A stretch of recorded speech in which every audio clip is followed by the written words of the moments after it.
Greetings, fellow Empyreans. I am Ashtarothi, and this is the Eve Universe show with our interview with Rixx Javix. How you doing, Rixx? I'm doing fantastic. I'm doing very well, and thank you for inviting me along on this weird journey of ours. Of course. Well, I don't know if you're along with me or I'm along with you, but we're in it together. So for the people who may not have been following my stuff very long or have grown up under a rock, Eve Online wise, Rixx Javix is a very well-known propagandist and Eve pirate. He runs the website Evoganda, where he has ran such successful campaigns as the Thuck You Frill Me campaign to get the frills added back to the Vagabond, as well as the hat campaign to get hats added to the game, both of which you may note has actually happened. Most recently, he's had a bit of a licking, which we'll talk about in a few minutes, the 1-2 punch of his CSM campaign and his AT run. Which we definitely want to follow up with, but that's and beyond that, he also runs the in-game organization. What is it? Oh shoot! Stay Frosty. Yes, Stay Frosty. And the Band Apart. And Band Apart. That's what it was. Yeah, it was the two names. For some reason, my brain was just like, you get neither of them. Anywho, where he operates in low sec and supports the Caldari state. So, did I miss anything, Rixx? No, that was a good summation. Yeah, it sounded like a lot too. I'm a very busy guy. Yeah, absolutely. And so I wanted to have you come on for a few reasons. One, we did talking more during the CSM campaign and afterwards, and I kind of wanted to get some thoughts about it now that time has passed. But also, the AT is going on, and this AT has been, I believe, very successful. So I want to touch on your thoughts about that. And then also, I feel like, especially with the announcement of the new quadrant that came yesterday, the new Dawn quadrant, it seems like CCP, and even before that, it seems like CCP is giving even more love to content creators. So I kind of wanted to talk about that a little bit with you. Okay. So let's just start from the beginning with the CSM campaign, right? So you ran a pretty great campaign. A lot of people look to you to run a good campaign because you have this history of making propaganda and like setting the tone and making stuff for Eve Online. But it didn't get you across the door. And for getting shit done, right? I mean, yeah.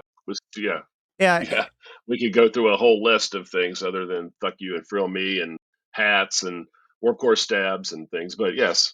And that was one of my questions, which was that, like, given your proven track record to get things done without being in the CSM, my question was, what value are you the best person to fill that slot, or would somebody else who doesn't already have that voice established may need to be given that voice? Do you think that might have contributed, or how do you think that the actual how it all played out?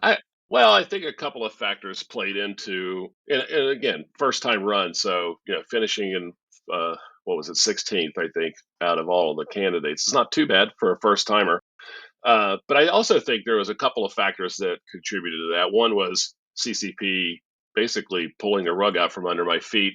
The same week that I announced I was running is the same week they dealt with Warp Core stabs after 13 years of trying to get that accomplished.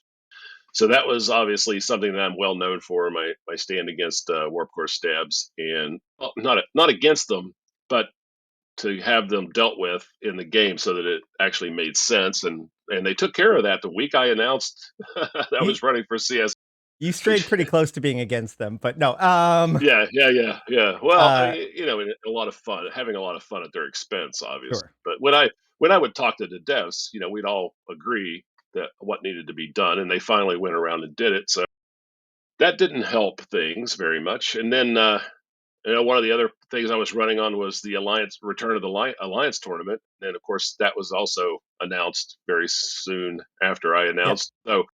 So, two of my biggest things were taken away from me by CCP, which is quite funny. You could just claim to be the third party candidate, and like even though you didn't win, you Right, set all right. of the tone, and so like you got all the things you wanted, but you didn't get elected. I did, and honestly, the whole reason why I was running for CSM was to get those things done. And one of the things I'm most proud of is all of those accomplishments. You know, to making the game better, whether I'm on the CSM or off of it, or standing up on a soapbox and yelling from a corner, or standing up for what I believe to be the truth, and what, how to make this game better for all of us. Whether I'm on a CSM or not, it doesn't matter to me. So Right. I feel like I accomplished what I set out to accomplish, whether that was fortuitous or a fear on the part.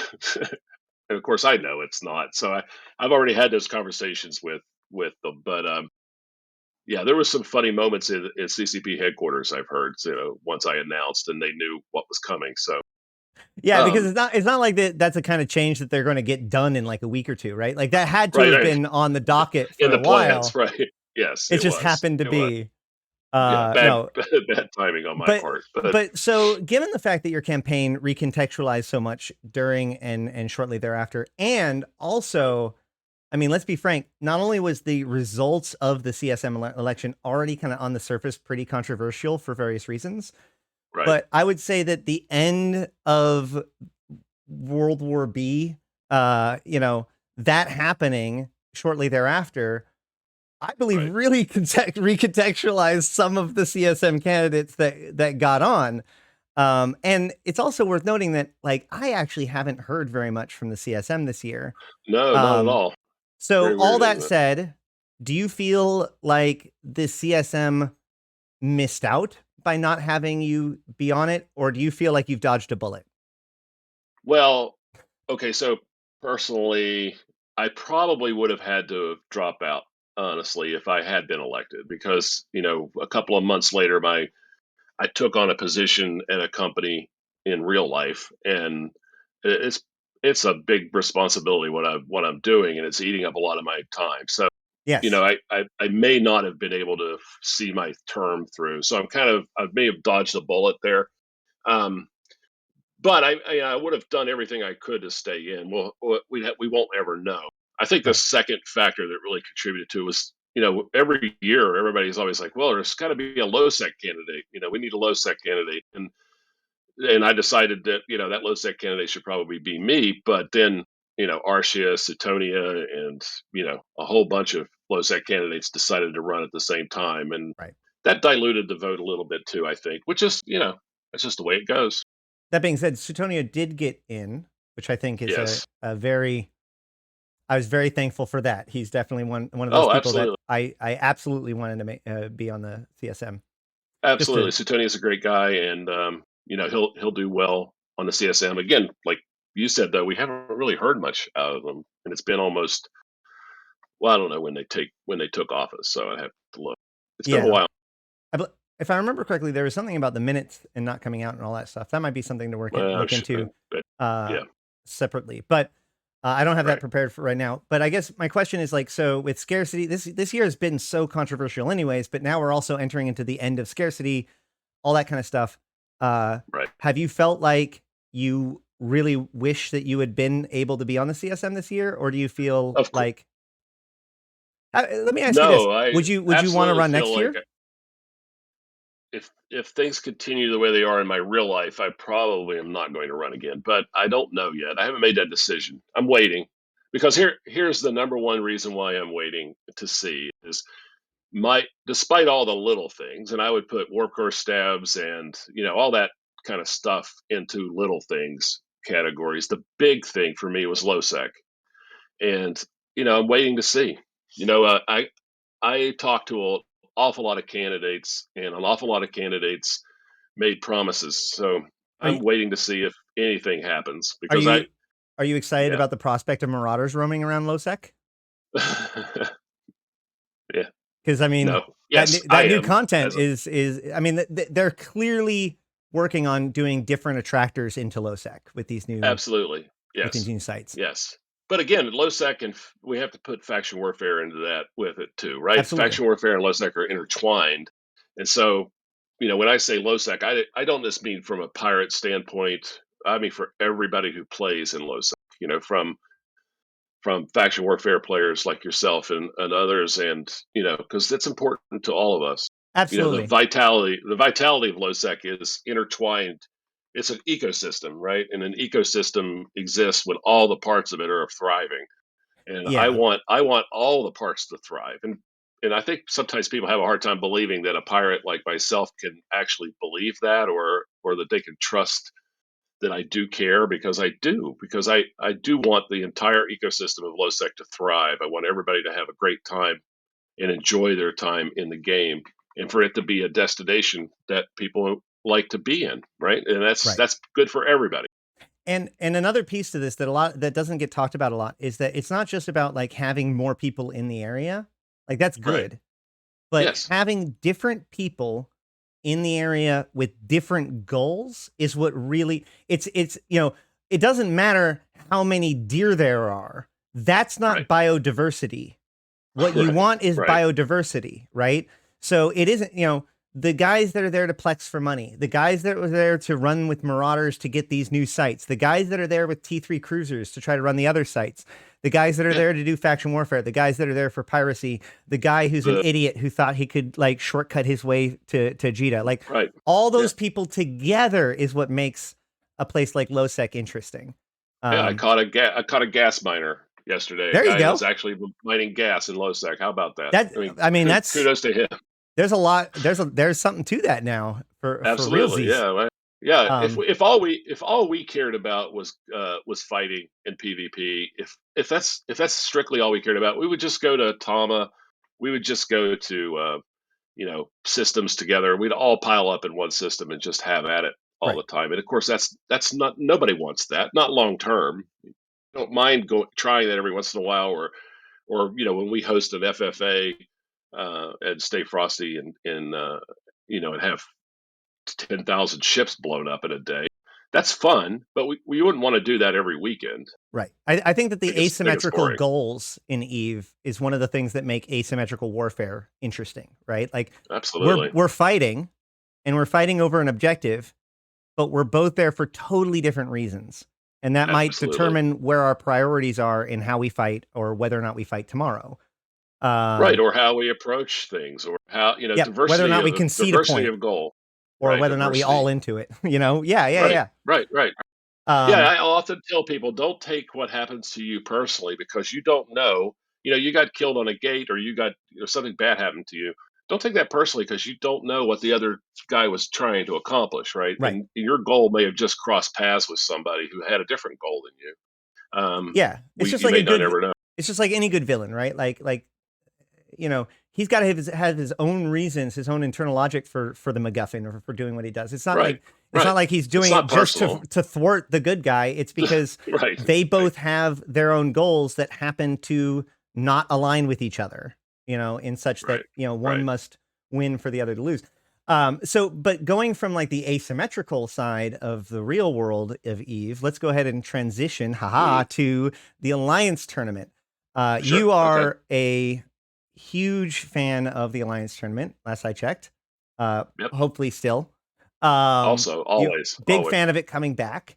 Uh, but super happy. and your group has done very well in previous championships or of Yes. different kinds. Not so much this time. So I guess let's get the elephant out of the room first and just what how did this AT run go for you? Pretty terribly. Yeah, we've been involved in the AT since AT13. That was our first time out. What is it now? 17. Okay, and So, there's some years in and there. there were Got it. gaps, and even before that, we were in the Neo tournament, which was sort of Oof. the predecessor of the Anger Games and things like that. And we did really well in that too. We formed the alliance, a band apart, simply to be in the AT, because it Oh, was just Stay Frosty, and you can't have a corporation in the alliance tournament, so we formed an alliance. I mean, it's grown to be more than that now, but right. way back 8 years ago, that was so it's been 8 years, yeah, 8 years ago. Wow. So that was our primary reason for forming the alliance was to be in the alliance tournament. So, and we've finished in the top 16 almost every year, including last year in the Open, which Hmm. was run by Eventi. And our highest finish was 11th, and that I believe is Alliance Tournament 17. I mean, 15, maybe 16. I don't know. Anyway, so yeah, we have a pedigree. We had a little bit of a winning record, and we worked really hard this year. We had a good team, about half veterans and half new players, and we pretty much practiced nonstop for 3 months. So Built our comps the way we always do, and so what went wrong, and why is it that you didn't have Random McNally? well, Random, he has a life too, and he decided not to play with the team this year. So, I support that. Do you We've feel like and this it, was critical honestly, to it your probably lack of was. It probably success? was. Yeah, I blame Random and Watson, Crick, who also decided not to play. He practiced with us, but he didn't play in the team because he has a Ugh. granddaughter being born.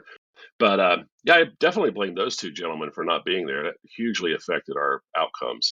Yeah, for the record, since I'm not displaying chat on this, for those watching the VOD, Random is Right. in chat and volunteered himself as tribute. So Yeah, yeah, no, yeah. Everybody's taking blame. so What just like I think. so just in case, because this is the AT hasn't been here for several years. Right. Yep. Some of the Yep. people, or so that means a lot of newer.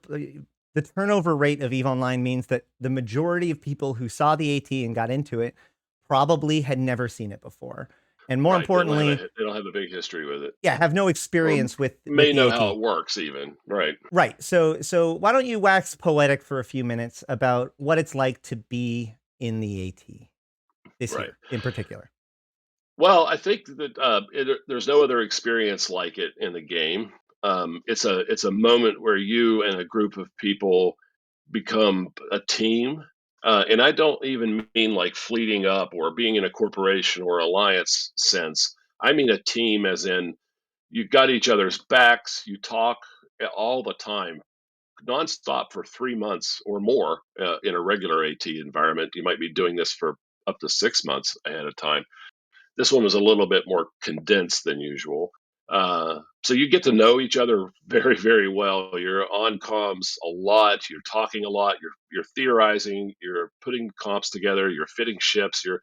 You're really focused on not only how your ship performs or what could make it better, but also how to fly together as a team. In a very condensed environment. The arenas are 150K in radius, so it's not a lot of room to fly around in. Um, it's a pretty intense, and every year that we do it, all I hear is how great of an experience it was, how much everybody enjoyed it, no matter what the outcomes were. And I'm happy to report on Sunday after we unfortunately lost our second match, that the entire team was just as positive as they ever are. I can't wait till next year. I had the best time. The people who were new, who hadn't done this before, I can't wait to do it again.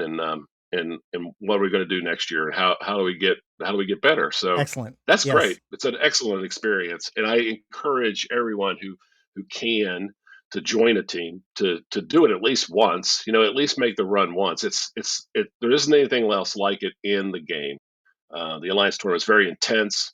You're on a stage. You have a sense that 5 or 6 thousand people are watching you and live, and it's pretty cool. You get teleported into Jove space, and you all get lined up, and you have to warp into the arena together. It's pretty intense. Yeah, I wanted to ask Um, about that actually specifically, yeah. like the backstage stuff. So Oh, like sure. If this nobody's year, if no yeah, if you aren't aware, you have to be your team has to be in a fleet. There can only be 10 of you in the fleet. You have to be docked in an NPC station somewhere. We always choose Jita, obviously for convenience and last minute fittings and things like that. supply. Yeah, I mean, yeah. Um, yeah, yeah. So we all made our way to Jita. We made jump clones in Perimeter and other places. So if you have multiple matches, you might need to leave the implants in your head and jump into a jump clone somewhere to get a fresh headspace. Hmm. So we're all sitting in Cheetah. We're in our fleet. The GM convos you about an hour before your match starts, and that's when bans happen. So if you're not familiar, each team gets 3 or 4 bands. This year it was 3, I believe. Yeah, 3 bands. And if there are duplicate bands, if the other team picks a ship that you picked, then you get another pick for each of those duplicates. So that happened to us on Saturday. So it's a blind It ban, did like you not put in happen. your 3 and they put in their 3 and then they like Yes. kick them Yeah. back. Okay. Yeah. Then they say, okay, there was one duplicate, so you get another band. So it's not So like then you go, about I go, you go, I go. Got it. right, and then about 20 minutes before the match starts, the GM will convo you again and let you know that they're going to scan your ship and prepare your fleet. So they do a scan of all the ships in your fleet to make sure that they're following the rules. Um, They've moved you already, right? no, you're still Oh, sitting in the you're still in station, Cheetah? and yeah, they're scanning your ship to make sure all the fits are correct and that you haven't tried anything illegal, and whether or not you're blinging your flagship. Got it. So they want to know that and who's flying the flagship. So you have to reveal that too. And then usually anywhere between 5 to 10 minutes before they will ding you and say that we're getting ready to teleport you. And then your screen goes black and you end up in Jove space, all lined up side by side, about 5K apart. And then they have warp turned off, so you can't move your ship or do anything. And then once the other team is ready and once everything's settled, they'll tell you that warp has been turned on and that you can warp to the arena, which appears on your overview. And you decide then, without knowing anything about the enemy team. Right. Remember, you Because you're can't outside of D-scan descan, range. or Yeah, yeah, yeah. you're outside of descan range, so don't even bother trying. Without knowing anything about you have to decide right then and there where your ships are going to warp to between 0 and 50 from the beacon. So that can often make a huge impact on the outcome of the match, like it did on Sunday for us. So Yeah, especially if yeah. there is even instances where that goes wrong. And Oh yeah, there's or somebody who somebody got teleported. DCs, or yeah, one year one of our guys for whatever reason didn't have the beacon on his overview and ended up having to get moved by CCP, and that he moved to 0. If you get moved by CCP, they move you to 0 no matter what. Womp womp. Yeah, so that could be bad. Um, I actually ended up winning that match though, but Are you allowed so I to? think So here's a question though: could the yeah, FC warp you to the location at a range using a fleet warp, I guess so. like I've a never done that. formation? If everybody was going at the same distance. Yeah, I don't know. Because like Formations, I hadn't yeah, thought you of could that. like warp in as a sphere or something, Right, right. or do like I find that interesting I'm because they just mm, came out with this formation thing. Like you would yeah, think yeah, that yeah. like No, you I could didn't, now like you do mentioned it, something I with it. never even thought. I would suspect not, because that would mean some ships could be outside of 50. So You I'm can thinking you have. control how big your formation lands at, but Well, maybe sure, yeah, of maybe. course. I don't know. Yeah, it's a good Either way, just question. an interesting question. So, but so you've done it in previous years. You did it this year. Yes, They came back with it. The idea was like if they're going to come back with it, they're going to do it right. right. Universally, we've seen nothing but compliments, and I saw like it was clean from the front end. How was it comparatively to previous events in the back end of the administration of? Perfect. Well run. Well run. Well executed. No problems at all that we've had. That's awesome, awesome. All right, And I know some teams might have felt differently, but I didn't notice any difference. It was very professional. awesome, awesome. And speaking of professional, I do also want to point out that while it is true that you did get knocked out, the competition is quite fierce this year. And Yes. more importantly, I don't feel, having watched them, that it wasn't like you guys failed at piloting. It was more literally just a choice in comp more than anything. You So were fighting an uphill absolutely, battle. we got countered really really hard, harder than we've ever been countered before, and that's, I mean, again, it's so you have no idea what the other team is doing. Um, we didn't practice with Volta, we didn't practice with Fraternity, we practiced with other teams, and so we had no real intel on. We had some idea from the opens, from other things, what they might be doing and what the meta Right. is, and so then the only information you have is what their bands are. You can look at their bands, and you can look at your bands. So you could see what we can't bring and what that might mean. And essentially, for us, we guessed wrong the same way both days, but opposite ways, if that makes any sense. So Sure. if the comp we brought on Saturday we had brought on Sunday, Right. we might have won. If we brought the comp we brought on Sunday Saturday, we might have won. Yeah, you threw It's rock, they threw paper, and then the next time you're yeah, like, well, shit, we yeah, should throw scissors, and then they threw rock, and you're like, God damn it. yeah. Yeah, and we made a critical decision too that for the first match we weren't going to bring our flagship because we didn't want it to get killed. The first match, even if we lost, we didn't want to lose the flagship. We wanted to save that for the first match of the losers round if we lost, or if we won and came up against some teams down the road, we wanted to have it in our pocket. So a lot of teams make the decision to bring their flagship early and they lose it, but then you're also running the risk of losing that match and then needing it in the losers bracket. But so we made some decisions. I don't think any of those decisions were wrong. I think that we just we ran into some really bad luck, is what we ran into. I'll give you an example. On Sunday against Fraternity, we thought for sure we knew what they would be bringing. Oh, even Saturday. So here's how tricky this could be. Saturday, we guessed absolutely correctly what they would bring shipwise. So when we landed on field, we had thought we had won because we guessed right. The thing is, we guessed right with the ships, but wrong about their approach to those ships. So It's just they had execution. brought, yeah, they Right. brought Drake, Nighthawks, and everything, and we thought they were going to be a rush comp, which is how you normally fly Nighthawks. But instead, they brought a Nighthawk kiting comp, Right. and we did not expect that. So You got that's where we got bamboozled. screwed. We did, yeah. I So, mean, but we guessed right, right? So even that was like, oh crap. but you mentioned as part of your preparation, like you didn't know that anything about these guys, Right, intelligence and all that stuff is always a big kind of thing in these sorts of things. Sounds to me like you absolutely. didn't do very much of like actively trying to go out and spy and get information. Thunderdome was supposed to fix a lot of that. Do you feel like it was easier to have OPSEC? Do you feel like maybe this was a violation of OPSEC, or do you think that Mhm. that's problem has more or less been solved? How do you feel about that when it comes to like the intel gathering process and especially its relationship to Thunderdome?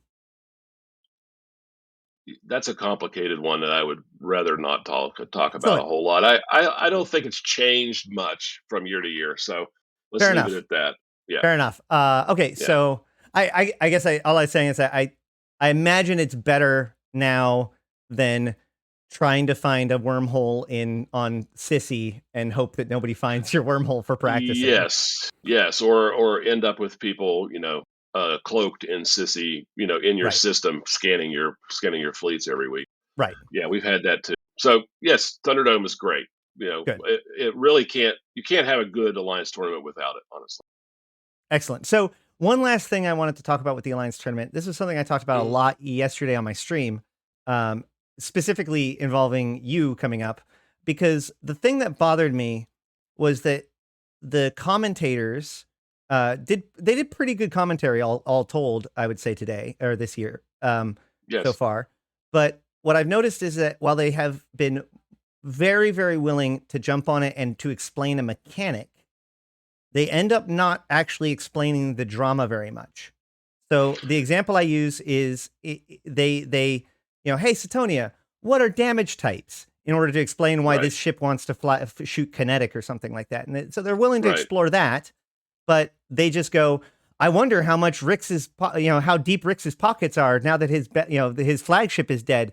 Oh, right, there's Rix right, Javix, but nobody ever goes, hey, who's Rix? Right? Like right, right. they didn't take that time Well, aside. Do you have any thoughts about that? I I do actually. I have quite a bit of thought about that. I was in Iceland over the summer, and I was fortunate enough to have drinks and sit down with Aurora and Convict and a few other people from CCP on a Sunday night in Reykjavik. It was absolutely gorgeous out. We sat and talked for a couple of hours, had some drinks, and I brought up that very point and said that I think that that is what is really missing from the Alliance tournament over the years has been personalities, right? It's always about the ships, it's always about the characters in the game, as far as history, Right. the legacy of teams, such and such team won way back in, whatever. But it's never about the pilots, right? It's who are they? Let's have some interviews with pilots, and let's spice this thing up a little bit. It's like treat Why it should I like a care? Super Bowl. Treat it like a Super Bowl. If you Right. had you have two teams in a Super Bowl or the World Cup, you're going to go do profiles on Ricardo, the goalkeeper for one of the Manchester. You're gonna talk to the quarterbacks at the Super Bowl. You're gonna talk to the coaches. It doesn't take a lot. You and I just jumped on here with like 15 minutes of prep, so they have done a little bit of that in the past, but I think it's entertainment, right? So drama, people. There's people behind these characters. Rix is a human being right here, and so are you, and so is everybody. And we all have a story. What are we about? What are we doing? What do we hope to accomplish? What are our hopes and dreams for the future? That kind of crap. E- But I think it would be entertaining, and I think it would bring some spice and life to it. even if even if it's not even like individuals are good, but also organizations, right? Like we Right? have Yeah. these advertisements and all that stuff, and I really feel like there should be a more standardized effort for each group to either make their own introductory video or maybe even work with some, have some sort of resources available so that way everybody has the ability to Imagine make if something. imagine if the next match was a band apart versus fraternity, right? And instead of going right to the commenters, there was a 15-second a Exactly. band apart. A band apart. You might not know, but they operate in low security space. So they have 375 pilots, and their main corporation is Stay Frosty, a notorious pirate gang. And on the other Exactly. side is Fraternity. Fraternity has a long history in the AT. They operate in Quirius, and they have 775 pilots on it. Just even if it was only 15 seconds or 20 seconds or something, a nice little opening explanation of who these people are and what they stand for. I think it Actually, would be pretty cool. I find it, It could be I pretty actually, slick. I really think that you nailed it there. Especially when you said like so many pilots, like it should be like a boxing match, right? There should be Right. standardized. These are all alliances, so Yeah. like Yeah. this alliance owns this so much sovereignty, lives here, has this many pilots, got this many kills last month. You could even throw in like funny stats or whatever. Like Well, I thought they were going to. I'll tell you the truth. I thought they were going to do something like that because for the last month, CCP Alpha has been on Discord asking me for stuff like, "Who is your alliance? Tell me a little bit about it, and show me some propaganda and some memes." And maybe they'll do that I know later that on, but I still maybe feel it would have maybe been good maybe for they're the whole thing. saving it for last. Maybe they're saving it for the last weekend when there's less teams. I don't know. I also would have liked there to be interviews. Like I like the conversations, behind the desk, but it'd be awesome if the time between, like, I'm sure you would have been willing after your match Oh, was over absolutely. to hop Yep. on in the next break or two break after to have a Yeah, little talk about remember it. that guy who just got slaughtered? Yeah. And lost his flagship. Let's go talk to him. How That's are you good feeling drama though. now? That's good drama Good though. You job. want to get the guy Yeah, right after he's lost and be like, "How do you I can have it. feel? How are you possibly going to recover from this? What are Right, you going to right. Just do?" how can you even show your face around the community next week? I'm just saying, like, Yes, that would watch, be awesome watch. I hate normal sports, but come on, just watch ESPN for a day for two and see minutes. what Yeah, they do, like, and then yeah. do that. But with anyway, um, we we are running low on time. You thankfully are. You mentioned earlier that you are now very busy, which is true, and Yeah, I have a you have hard given stop here us, in about 10 minutes or yeah, so. you've given us your lunch break, which is awesome, and I appreciate it. No problem. But before we go, I do want to just address or talk about a more broader issue or broader thing about Sure. with you, which is the creativity, Eve creative, content creation, etc. This is obviously Right. something you're really big on. There seems to be a lot more love with that, working with the community and also just putting out videos and all that sort of stuff. How do you feel that things are going just broadly when it comes to CCP and content creators? I think that right now in 2021, that the relationship between Eve, CCP, I should say, and the Eve community creatives, content creators has never been better. I agree. Yeah. Yeah. So we are at the top of the line. The community team, the people on that community team, outstanding. Best community team ever. And that is as far as a team goes, not individuals. I'm not even, we could talk about Guard, we could talk about Falcon and all the great people that we've had in the past. But as far as a team goes, this is the best team ever. And the Eve partnership program, really well executed and well done. And I'm proud to be a part of it, and I'm glad that it happened. And I hope that years and years of us bitching and moaning and complaining about things have helped to have that happen. I'm also happy to see that people like Lloyd and some of the other artists have been given licenses to sell some of their work for the first time ever. That's happened, and that's really great.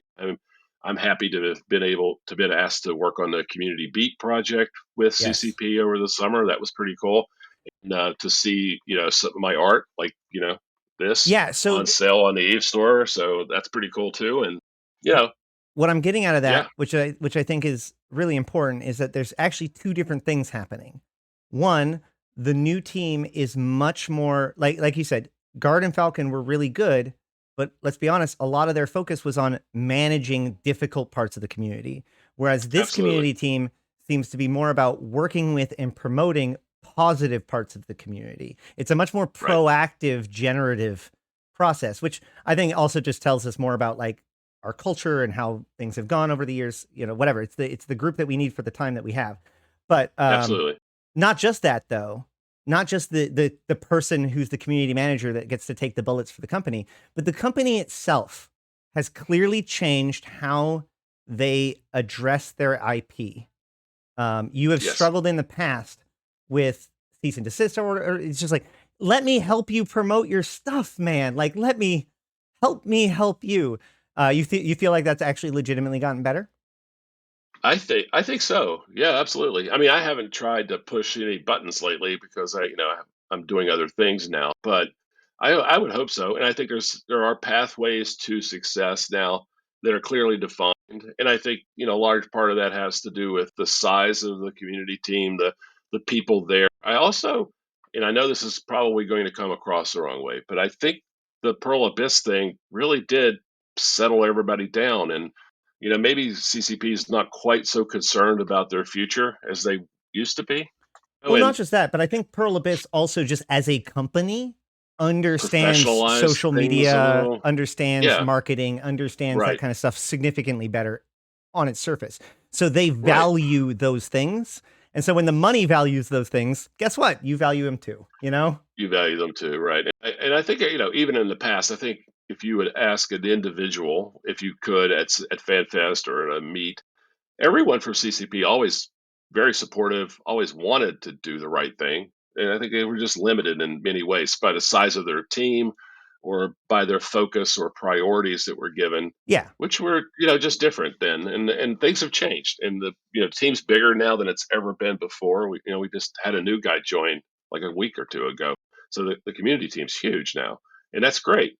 Yeah. Remember when they all got fired and there was only two community Dude, people left? I Yeah. had I had such a fucking freak out moment. Excuse me for my language. But no, Oh, I had yes. such a freak out moment uh on Sunday when suddenly CCP Logi Bro's there. And like he even says that Nice. like he lives in Reykjavik. I'm thinking to myself like just like now just say, "Hey, come back." Like Right. Yeah. what Right. are you Awesome. what are you doing? Like why isn't Right. he Right. back on the team? I don't know, man. That's so Yeah. I don't know either. that was But it's it was frustrating like when Twilight Zone for me.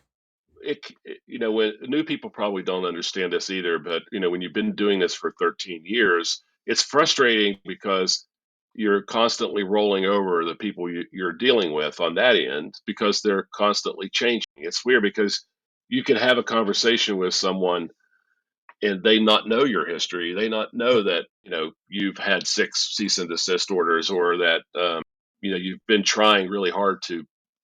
Okay, here's a great example. For the last 12 years, I've been saying print on demand. When I was in Reykjavik in 2015, I told Torfi that I thought the future of Eve merchandise was on demand, and he looked at me like I was a sweatshop owner. And he said, we will never do that because that's all sweatshops, And here we are, just a couple of weeks ago. We Again, have a on-demand Eve store now. that being said, I think that is another good example of like not just Eve's or CCP's culture changing on that, but like just Right. Oh, sure. the universe has changed on that. And especially, absolutely. like that's one of those Yeah, things that the pandemic, but like everything from Twitch streaming becoming a bigger thing, and therefore content creators with their own merch, to absolutely. things like the pandemic and all that stuff has made the idea of like It's more print on demand palatable stuff. now, right? It's more normal. It's normalized. And because it's more normalized, it's more streamlined, and therefore it's more efficient and more effective. Not complaining either. I mean, it's yeah, great. absolutely. It's good for everybody. We are running super low on time though, so I just wanted to address one last thing about the announcement that we got about the new quadrant, which is that it says about the Eve universe. It says, beyond the Eve universe, you can also look forward to a new Eve lore-inspired series coming in December in partnership with some old friends. Now, yesterday I had two theories about what one of those were, and so I'm going to pin you against the wall and see whether or not one of them is true, just to validate it. Go ahead. We know that Clear Skies 4 is under development. I think did it finally get fully funded? I can't remember. Oh, yeah, it's fully funded. Excellent. And he's working on it. We're working on it. I know that you're working with him about it. Spoilers, I think, right? That's not secret. I haven't been lately, so we had a little bit of conversation about that. But yes, I am working with Ian on that, and I have voiced one of the characters, and all that's in the bag. So do you think that Ian is one of the old... Do you think that Clear Skies 4 is potentially what they're referring to here?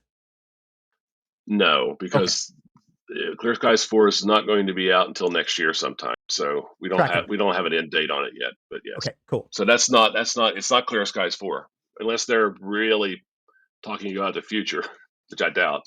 All right, sounds good. Yeah, well, maybe not even necessarily Clear Skies 4, but like just like not only is Ian coming out with Clear Skies 4, but now we're releasing the Clear Skies 4 or the Clear Skies Anthology collection, or like some sort of like expanding upon it. That was one of my ideas, just because I knew that was in the works. Right, I doubt it because Ian hasn't said a word to me about it, so I don't think that's true. But that's fair. Old friends could be a lot of things. So. I think that the simplest answer is likely the correct one, which is simply they have done publishing agreements with Dark Horse in the past. Therefore, they are likely working with Dark Horse again. And it's nothing more complicated than that.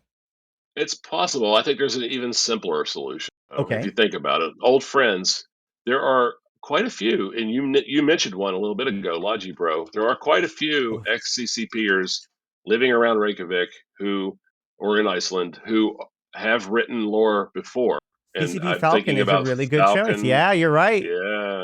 So CCP Falcon actually wrote the Frigates of Eve book and the Eve source book. He did. Yep. He did. He wrote quite a bit of Eve stuff in the past, and he still lives in the area. And it's possible that might be what they're referring to when they say old friends. Man, I'm trying to be pragmatic and like not like be like it's the most amazing thing ever. But now you've got, God damn it, dude. Right. So I know. An expansion of Frigates of Eve where like the series is actually like breakdowns of all the different ships or like different lore backgrounds and stories. That would be pretty cool. It's now. So my realist example is Dark Horse. Dark Horse is a good guess. My optimistic example is I'm going to take you one step further. Not only do they have CCP Falcon, but they also have CCP Drop Bear. Yeah, excellent, a good deal. Yeah, that could be. Who knows? All right, Ash, I really appreciate you having me on, and everyone out there, thank you. And pitch your group before you leave. Again. What was that? Pitch your group before you leave. Yeah, if you want to come yar with Pirates, join Stay Frosty. And if you want to be part of Alliance Tournament 18 and and us winning it, because that's what we're going to do, is join Band Apart on Discord and in game. Look up Rixx and say hi when I fly through local. Outstanding. All right, Rixx, thanks for dropping by. Thanks for giving me your lunch. Yep, thank you, man. Chatting about this. 07. Always good to catch up. Ask me anytime. Cheers. All right.